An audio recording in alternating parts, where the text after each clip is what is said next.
everyone, welcome back to my channel. My name is Kayla if you are new here, and if you're not, again, welcome back. Today we're going to be talking about exposure to beauty industry advertisements and how much you see and how much you probably don't even realize you see.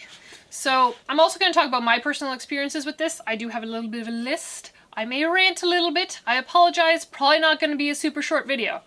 Also, remember, I am having that 100th subscriber giveaway. All you have to do is be subscribed to this YouTube channel and you have a chance to win a bunch of cool stuff. One lucky winner will be mailed that once I get 100 subscribers. That's pretty much how that goes.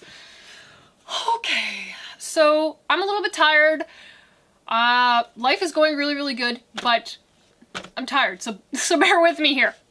First up, I'm going to talk about magazines because I feel like these are something that date back a little bit further. Now, I'm no historian on advertising or anything like that. I just kind of try to put it in a chronological order of what we're starting with. So first up is magazines. Magazines cater to different demographics, so you're going to get different advertisements depending on the magazine. Also, you're probably not going to see a beauty ad in a guitar magazine.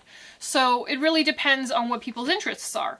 You're probably not going to see some super high-end perfume or anything like that in a tween magazine, for example. I personally am not exposed to this. I used to be when I was younger. When we would go to camp, I liked to read, so I would buy a couple magazines and voila, I had reading material. Not exposed to it so much now, though.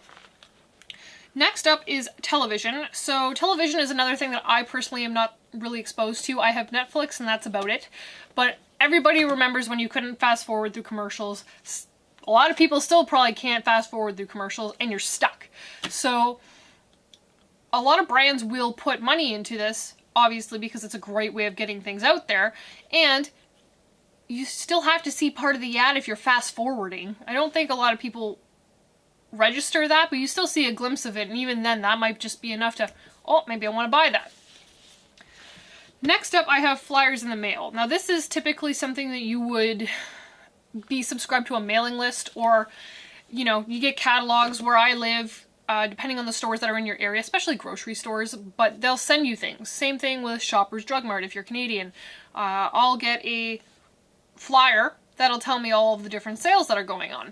It is a form of advertisement. With that being said, you can usually unsubscribe to these things. So Sephora is really, really good for sending coupons and sort of benefits of either having like a VIB or a Rouge card. Those are the kind of flyers that I typically get in the mail. I don't get anything from anybody else. But I do get a lot of emails in terms of sales. And Sephora is really the only one who sends me these because I think it's the only really big chain that I purchase from.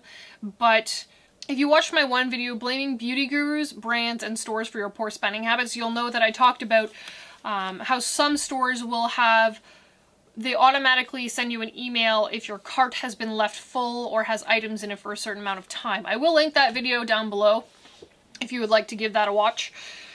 But those are things that you can choose to unsubscribe to as well, I believe. Next is billboards. So we don't have a ton of billboards where I live, but they do exist. They typically stay the same forever.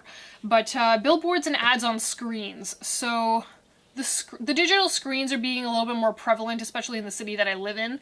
I think it's more cost effective, really, because then you can just change the advertisement that way instead of having to print something and put it up. But I know a lot of really big cities do have this where billboards are everywhere and no matter where you look, something is there. That is another form of advertising. That's how they're trying to entice you to purchase something. From there, I do want to talk about internet advertising. Now, I did touch on it a little bit with the emails and the cart and everything like that, but back in the day, you never had the internet, so you would always hear about things from television, billboards, or magazines, right? Well, now we live in a day and age where we can sit down at our desk or in our bed with a computer, and we can have all of these things available to us at the touch of a button. Well, with that means that we are exposed to way more advertising than we used to be.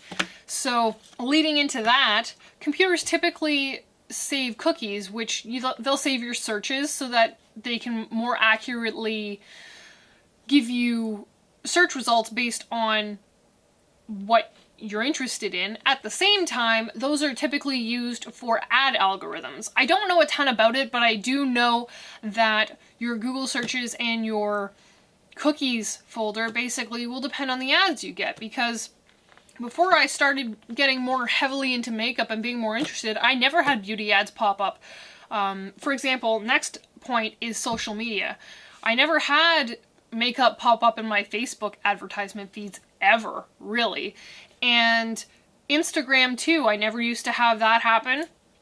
And now there are ads everywhere. Now Instagram has a feature where you can even click whatever that item is and you can potentially be brought to a store where you could buy it. That's how much the internet has advanced and how much consumerism is really kind of at the heart of everything. Social media is really just designed to sell us stuff. Sure, it's a great way to communicate with others, but when you think about it, advertisements are everywhere. We absorb all that, we buy stuff. Last up, I wanted to talk about YouTube. Now, this is something where you can potentially get an ad blocker. I don't have one. My ads, every time I look for a video, always come up and they're usually beauty related, to be quite honest. And I'm pretty sure that's because of not only the content that I'm watching, but because of previous searches that I have done. For YouTube, YouTube's the big one for me. It's where I hear about a lot of products that I might not have heard about before, especially indie brands. You know, I try to Google search a little bit, but the best way for me to look up something is to see if somebody's reviewed it, and I'll watch a ton of reviews, see if they liked it. If it's total garbage, I tend not to bother. But this is where I hear about most of my products from. And I think that we need to realize that, yes, I'm technically a beauty channel, but, you know, there are sponsorships, there are things like that where you can't deny that it is still an industry. And in that sense, advertisements are going to be everywhere. If something is sponsored, guess what? It's an advertisement for that product. And I think we lose sight of that. Especially if somebody's reviewing something or reviewing things as a living. When something is sponsored, they're paid to talk about that product. Good or bad, that product is being talked about. So that's something to keep in mind. We have reached the end. Thank you for bearing with me. I'm sorry this is a little bit longer and I may have rambled a little bit, but hopefully I got the point across. Ads are everywhere. We can't get away from it, and if you think you aren't exposed to it at all, you probably live under a rock. I hope you all have a lovely long weekend. I'm not sure when this is going to be posted, but I will see you all shortly, and take care of yourselves. Bye, guys.